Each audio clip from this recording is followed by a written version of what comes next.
Welcome to Wondercast, a community collaborative podcast supporting families navigating the complexities of chronic illness.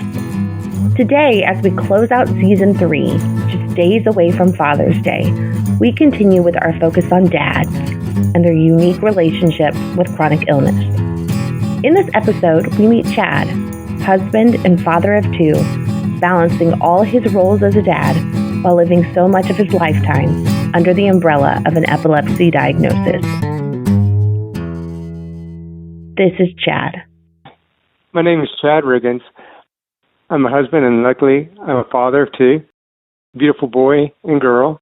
What I enjoy in life outside my family is spending time either backpacking or rock climbing.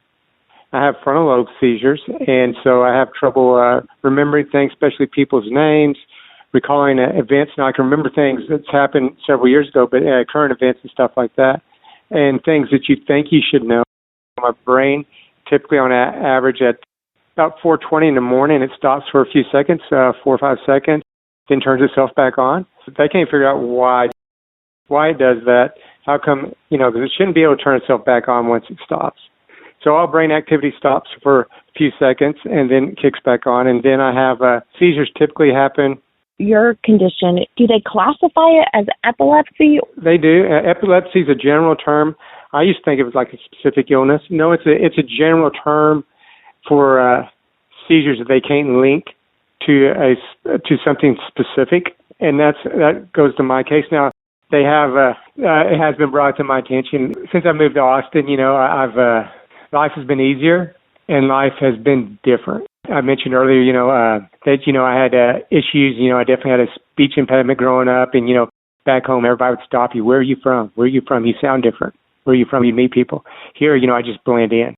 Nobody notices it. But back home, nobody thought anything about having a concussion. A kid having a concussion. I think I had 19 concussions prior to becoming an adult, 18. Then I had several concussions afterwards. I didn't think nothing about it. That was everybody. The only person that thought that was an issue, was my wife. But then, you go see the neurologist, and they point out that's an issue, and that could have possibly be what caused. You are under the umbrella of epilepsy, but it definitely has its unique forms for you. Do you want to share a little bit about when you first realized you had seizure activity and what that looked like? Yeah, I was lucky enough I was asleep on the couch so I could hear where our house is situated. If I'm sleeping in me and my wife's bedroom, you cannot hear anything that goes on in my kids' bedroom. So especially when they're young, I tended to sleep on the couch so I could make sure I heard my boy had an issue. If my daughter had an issue during the night, I could respond. Anyway, it was one of those nights, and the next morning I woke up, and I kind of felt like I was kind of intoxicated is what it felt like. And so I got through my day just thinking, okay, this is just kind of old age or one of those things, nothing to worry about, and got in my vehicle and had a hard time figuring out how to start my car. That kind of seemed odd. And then going to work, I've driven that way before many times, and I was, having a little bit trouble finding my way and driving my vehicle. And it's kind of one of those moments. Then when I got to work, it really became interesting because I could not figure out at all how to start my computer. And it's one of those embarrassing moments. You don't want to go ask somebody else, hey, do you know how to start my computer? Because, it's something that I've always done, and as a functioning adult, you should be able to start your computer. So finally, about 30 minutes of trying to figure it out, I had to go to my boss. And someone embarrassed said, hey, something's wrong. I can't figure out to, start my computer, turn on my computer, and I think I need to go home. Something is off. So, contact my wife and went home, and I set up a neurology appointment, and they had several things they could find. Of course, they ran a scan, and, they found certain issues, and I have a hard time recalling. And, for example, it really became an issue trying to prescribe the medications and everything. I got lost once. Now, I'm a person of habit. Unless I'm forced to, I typically do the same routine over and over again. So I have a set way to come home from the office and pass through this neighborhood, and I got lost in that neighborhood and could not figure a way out. And finally, that was kind of upsetting. I had to call my wife. I didn't want to be on medication. I just thought it was going to be a temporary thing. I was refusing to believe because I didn't want to see changes in my life, like things I like to do, like the climbing and, the running and backpacking and stuff. And also it's embarrassing because simply it is embarrassing, especially have to notify your wife that, hey, I'm lost. I can't find my way out. And, this neighborhood you drive through, it's only a few minutes. And then in a short time later, I got lost going to Home Depot. And in our neighborhood, Home Depot is only like 3 or 4 miles, maybe a little further. And I got lost in our neighborhood. I was driving around, could not find a way out. And there's several ways to exit our neighborhood, so you should at least find an exit. And couldn't. I had to stop and call my wife, hey, can you come pick me up? I think it's also probably anxiety-inducing to not all of a sudden not know where you are. Right, and it's kind of scary because the fact that you're totally lost. You recognize things as you're driving through. I guess the best way to put it, it's kind of like you hear about the elderly individual with dementia. It's kind of my diagnosis kind of plays the same thing. When I speak to people a lot of times, and days vary. Some days are better than others. For example, I've got a new executive director, and speaking to her, you can just kind of tell when people, in your own mind, it's kind of making sense, but just based off the individuals you're talking to, they don't have a clue of what you're saying. And these are things that I've been doing in this current job. I've been there for about 15 years. These are things that, don't even have to second guess. And I'm having a hard time describing or generally coming up with words. I know what I'm wanting to say. I know how to say it, but just coming up to like particular words, like, for example, pencil. I know what a pencil is. I cannot come up with the word pencil. And that happens quite often. So that's it. Yeah, it's embarrassing. And this is true of what we hear with any dad or mom that we talk to that has anything neurological. You can't see those deficits always. Like if you had a stroke and had a limp or had a facial droop or some sort of paralysis, people would know like, oh, this might be related to that. But because it's on the inside, nobody knows. Like they just might think, wow, you're having an off day. And this is sad to say, I generally pick up if it's new people I meet, they have no, they didn't know me beforehand. Yeah, they think there's something else going on they definitely think something else going on and they don't, how can I say it? And I guess I could say it like this. When I was growing up, I had issues. They told my mom that I'd never be able to dress myself. I definitely had to have physical issues, and I couldn't do jumping jacks and stuff like that. And so you learn to pick on those cues when people, they're thinking that you have certain special needs, and this is the way it's always going to be for you. And they treat you different. And I definitely pick up on that now. Sounds like maybe some of your needs kind of presented earlier. Did you have issues when you were younger? Yeah, I did. Back in the 90s, my family just put off as, weird tics. Generally, when a kid would make fun of another individual, or you'd see it like on Saturday Night Live, they would make somebody had a seizure, the head tilted to the side and eyes kind of rolled back and their arms jerked up. I would do that for a period of I'd be in a normal conversation, 2 or 3 seconds, just out of the middle of blue, and I had no idea I did it, and just continue on my sentence or whatever I was doing. Of course that happened at school and stuff. And it presented itself in the 90s really bad. And we went to a neurologist, and of course they couldn't figure out what was going on. They put me on medication. And at that time, I happened pretty much all the way through into college and out of college. And I just stopped doing my medication. And of course it stopped doing it. But, they never found it. And then you forget about it. It's just one of those things. If it's brought up, you go, oh, yeah, that happened, but you forget about it. We didn't want a true diagnosis because I wanted to go into the highway patrol or go into law enforcement of some sort. And you're not going to get hired if if you've been actually diagnosed with having seizures of any kind. So, so I went totally off the medication, and that was a reason why. And at that time, I was also into powerlifting and stuff like that. And so when I was on my medication, and you experience this now, on my current medication, I just now learned to live with it, is that when you're on your medication, there's definitely a difference in your physical strength, in your physical ability. Oh, I didn't know that. That's interesting. Oh, yeah. When I'm off my medication for a long period of time now, I'll easily drop like 10 pounds of body weight. And then when I start taking my medication, and also with my strength, because, I rock climb and stuff like that, how can I state this for you? Okay, this is how I'm going to say it as far as there's grades that you climb. And let's say right now I'm climbing at 12D. So that'd be like running probably about a 6-minute mile in a 5K. You're averaging about a 6-minute mile. So when I'm on my medication, that drops down to 7:30, 8-minute mile. So you don't feel as physically fit, yes. Yeah, I mean, yeah, it's definitely a difference in how, what your body's able to do. And so as a man, that's something you have to live with, and that is actually hard to do. Especially when what your biggest love is for a hobby involves so much strength and conditioning. Right. Yeah, and competing and stuff. I mean, competing and hanging out with individuals, other men that are climbing or working out at that certain level, and, and because of a medication that you need to take, you're not able to perform or hang with those guys at the level they want to. Over time, like climbing, if you're not able to produce, there's people that you believe are your friends or you perceive that you're friends as an adult, and as a man, your friendship revolves around your activities. I've noticed different. My wife that she's a teacher, and she will make a friend with a parent, and she's friends with that individual all the way.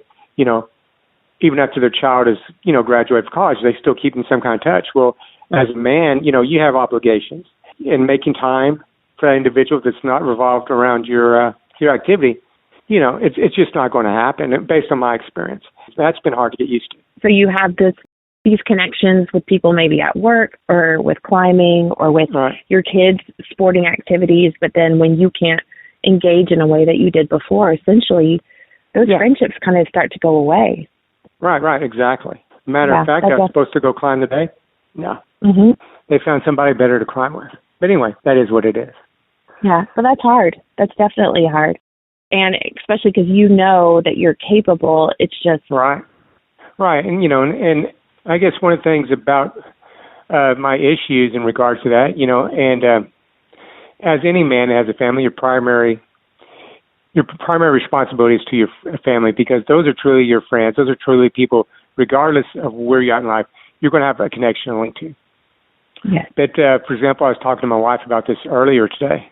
Before the seizures started, now they started prior to 2019, and here's an example. I cannot think of the actual date. But in any case, I was able to do my work and do it with no issues.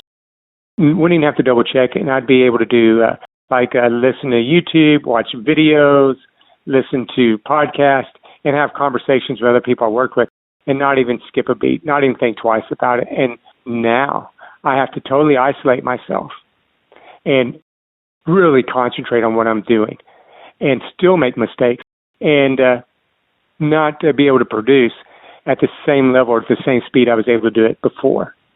And I'm sure that everyone around you may not be aware of that, but you have that awareness. And I'm sure that is very frustrating. Well, I think people are aware of it at work. They don't connect it to, like you said before, they don't connect it to any kind of a disability or any kind of, seizures. They just think, okay, this is the level this guy works at. He's going to be a problem child. He's not producing at the level we'd like him to produce at.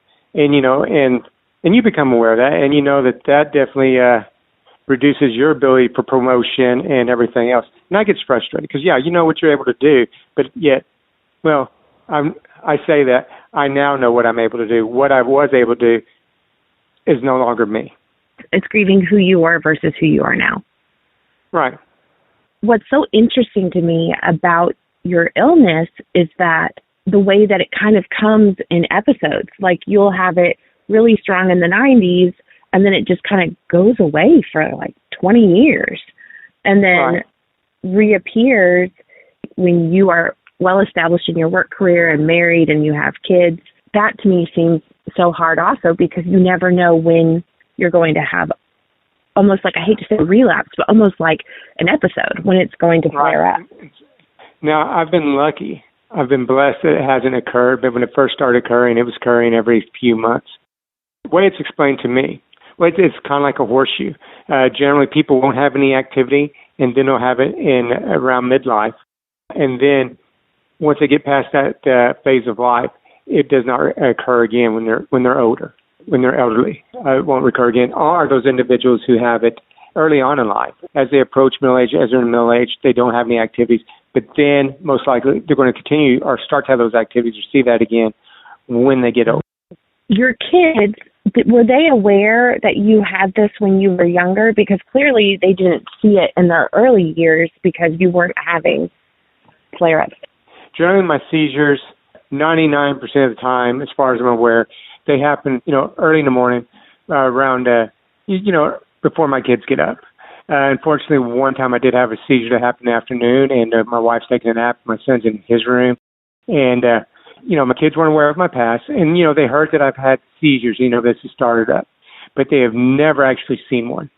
And I was sitting in my daughter's room, and at the end of the bed, that's the last thing I kind of remember.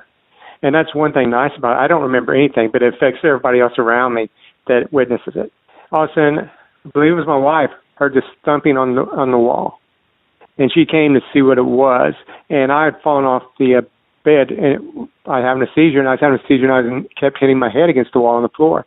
But my little girl was just frozen with her mouth open. She was scared. And, even after the episode went by, my little girl there was a distance between her and me. I mean, where she was scared to be around me, essentially, I believe, because she's afraid that it would happen again. She didn't know how to respond. She didn't know what to do. Yeah. It sounds like you had a grand mal seizure, which was a big fall, and those are scary looking. I now prefer to sleep on the couch so my wife, if I have an episode, my wife doesn't see it. Because my wife gets scared, even though she's witnessed me have multiple events, as I like to call them, sounds better. She wants to contact the hospital. She wants to contact 911. The last time a doctor witnessed me having a seizure, well, they have to notify DPS, and, of course, I lose my license for a set period of time. So I lost my license for a year, and I work downtown Austin. So, that puts the whole family at stress. My wife has to leave the house earlier to go to work to be able to drop me off. And then she's now responsible, which I was responsible for taking my kids at that time to a junior high, middle school. That fell on me. Well, now she's having to pick that up, deal on her plate. Of course, there's always a blessing in everything. COVID had presented itself, so I was able to later work from home because I do inspections, and I wouldn't have been able to do my job if that had happened at a different time because I couldn't drive. I lost my license, and we have to do so many inspections a year. And so now, the worry on my mind is if somebody calls 911 and I go to the hospital and there's a good chance I'm going to have a seizure in front of a doctor, I'm going to lose my license for multiple years. Essentially, I won't be able to drive. I think I may be wrong on this, but I think it's 10 years. I'm a liability on my family. I'm an extra weight that's put on my wife's shoulders. My wife will say something different because essentially I'm not working unless I'm able to walk to work or ride a bike. And that's definitely not happening in my profession or anywhere, And the mass transit is not, unfortunately, what we wish it could be. Right. It's not there for Austin. They don't have the infrastructure yet. Right. And I'd never rode. The last time I rode public transportation was when I was a kid, and that was to go to the zoo.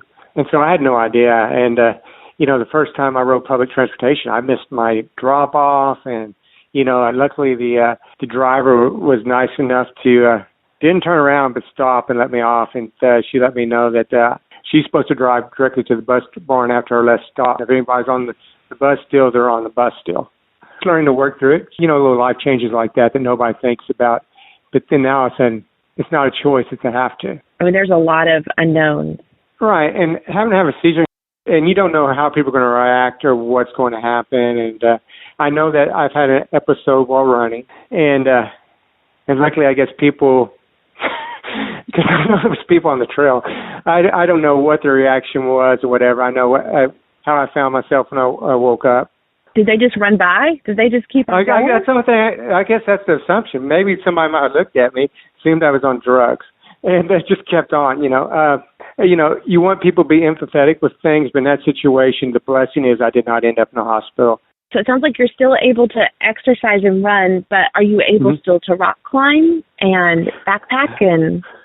Yeah, I mean, my wife, that again, your whole family, used to just head off by myself. My wife had really no idea where I was going because I do a lot of through hiking. So when I go backpacking, at a minimum, it's 100 miles, and a lot of it's manway, so it's off trails. You're figuring out from point to point. And so, my wife was first kind of sketchy about that, but then, I convinced her, well, if I have a seizure, I'm out in the middle of nowhere. So, eventually I'll come out of it and I'll be all right. First thing you do is try to bring it closer to home. For example, things have changed. Like I said, it's harder to find rock climbing partners. So I've definitely adapted my garage. It goes up along my ceiling. It's essentially a gym. Oh, wow. That's so cool, though. That's a cool adaptation. Yeah. And, running and stuff, I definitely suggest, I don't know if it helped on that day, but, you can get your little metal tag and put on your shoe. So if somebody does care to be, do the right thing, do the moral thing, they're going to, at least they know what's going on, who to contact. Yeah, you make certain changes like that. In my case, my wife knew how happy these things made me. I've been rock climbing for essentially 23 years. Backpacking about the same. Man, backpacking way longer than that. But you can't become a prisoner of your illness. You have to maintain that. Otherwise, for me, I could see myself becoming a recluse. And there's going to be funny things that happen and things you wish you didn't happen. I mean, there is a medication out there, and for a majority of people now, I've been told that some people just can't tolerate medications. But for me, it was the third medication. My first medication, I believe it was, I'm out rock climbing. People are a little leery. You become that individual. You talk to people and they're like, I wouldn't say that to people. But it's like you feel like you have a responsibility to tell people, hey, I have seizures. And I was on medication, and literally that medication, I had a headache. Well, I passed out on a rock climb. The person was expecting it. I think I said something, or they told me I said something. But again, it's just kind of, and what's funny about it, I told them, what to expect. They lowered me the rest of the way down, and they just pulled me to the side so they could continue climbing, and figured, he'll get better eventually. Do you feel like your family has taken on a caretaking role with you, or do they let you have your independence? A caretaking role? Oh, yeah, my son. And, and it's sad to say, it could be that, he's fearful of what's going to happen. He's constantly reminding me, whether it be in the morning, or in the evening, especially in the evening, he'll ask me twice, did you take your medication? Did you take your medication? Now, he takes meds, but on his mind, it seems like the forefront of his mind is whether or not his daddy took the meds that he needed to get him through the night and get him through the next day. He's trying to protect you. Yeah. Right. I mean, it makes a difference. It makes a difference on what you do, where you go, your diet. My son is very astute to what I eat. There's several little things that, becomes a part of your day that you really have to think about. It's like, okay, because the changes have been in place, implemented so long, and that, but they're there. Like I said, like the vacation, I used to take a vacation by myself to go backpacking, climbing, and then I take one with my family. Now that's encompassed in one vacation. My wife's definitely aware these situations happen when I'm tired or stressed. And a good example of this, I'm probably the only person I've known that's had COVID 3 times. You had COVID, 2 weeks later, after you were diagnosed with it, boom, you had a seizure. And I'm aware of it because then I really lose all of my strength. When we get back to that analogy of running, I went, running, probably in the 5-minute mile, 6-minute mile on a slow day. So all of a sudden, I'm running a 12-minute mile. And so then, the second time happened, we paid attention, and boom, the same thing happened before. And then, the third time it happened again. Now seizures are part of your recovery whenever your immune system is compromised. Right, yeah, because your body's totally run. The stress thing, your body's totally ran down. And at first, my kids were embarrassed. My daughter was afraid I was going to have a seizure at school. They didn't want me to be a part of school events. I remember that, especially my daughter. She's a young girl. She's definitely worried about what her friends think and all of that. And that's just natural. That's how I have to take. I don't take offense to it. It is what it is. Yeah. But she was worried. What if I had a seizure in school in front of everybody? Have your kids expressed to you a worry that this could happen to them? No, they haven't. As far as I know, they haven't expressed it to me. There's no previous. The only thing that seems to run in our family that autism seems to be a kind of an issue. Things like that, but as far as seizures, no. Even though kids, it's hard for them to see a parent with an illness, I really do think it grows them into such exceptional adults because they're empathetic, they're caretakers, they're compassionate, they're forgiving. I feel like I hate that you have had to deal with all of this hard. Kids, it grows so many strengths in them. And I appreciate you saying that, not to... I'll put it this way. You want your kids to have adversity. Through adversity, your kids grow. I agree 100% with that. Otherwise, we wouldn't be the individuals we are today. I 100% believe that. But however, you don't want to be the cause of that. And that's the last thing I think when I have a seizure, when I had nobody wants to put their family involved, through this, and they definitely don't want to be the responsibility. I would be able to handle it so much better. I hate to say it would have been my wife. I know, and I do think that's unique. That is a unique struggle that a lot of dads have shared, is just as a society, it's more of the framework that the dads are that role of provider and caretaker, not always, but just as an old way of thinking, that's how it's been. But you're right, even when you are out of it after having a seizure, the first thing you're waking up to is thinking, gosh, I hope I didn't do anything that made it harder for my kids or my wife. I mean, that you're still caretaking when you're out of it and completely depleted from that post-seizure fog. And the worst thing, I think, for me anyway, and is the fact, and when you talk about this, worried about could it happen again or anything, is the fact that I position myself in a field. I'm going to work for the state. I'm going to have a good retirement, be taken care of. I'll be able to provide, for my kids. But now, it's the way, and I've prepared my kids for this. This is now a month-to-month job. I'm not guaranteed a paycheck next month. Dad could be unemployed for quite a bit because nobody's out there hiring 50-year-old men for seizures, especially in my field. It's just not going to happen. So, and that tends to weigh on me quite a bit as well. You are supposed to be a provider the way I was growing up, in the way, and you're supposed to, and your wife shouldn't be taking the brunt of that. And I know that's old world thinking, and I'm trying to move past that through a lot of things. But still, you don't want to be that for your kids. I don't want my kids to have to go through the situation. And this is just me. This is nothing on anybody who could be listening, because everybody's situation is different. Every scenario is different. And we all find ourselves in hard times. I don't want my, people to say, what does your dad do? Oh, he does nothing. He just sits around the house all day. My mom works to support our family, and so if that comes, that's going to be a hard one. But it is what it is.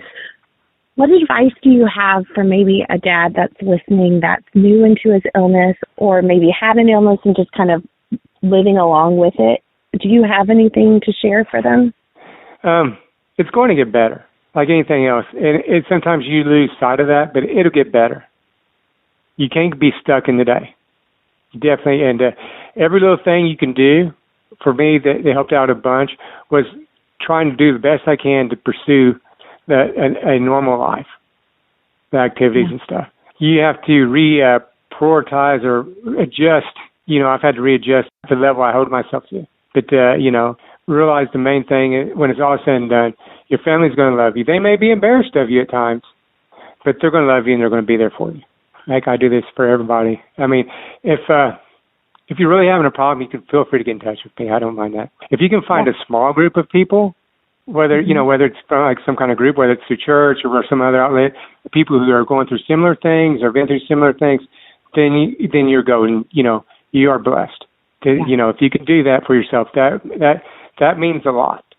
Yeah, and I'll link on our website. I'll link a local group for people that might have.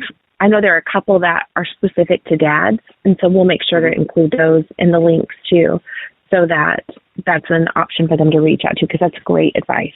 Yeah, you don't want to find yourself in the past. I found myself in the past, and nobody has seizures. I mean, that's what it seems like. You seem like you're the only one, and you're just floating out in the sea.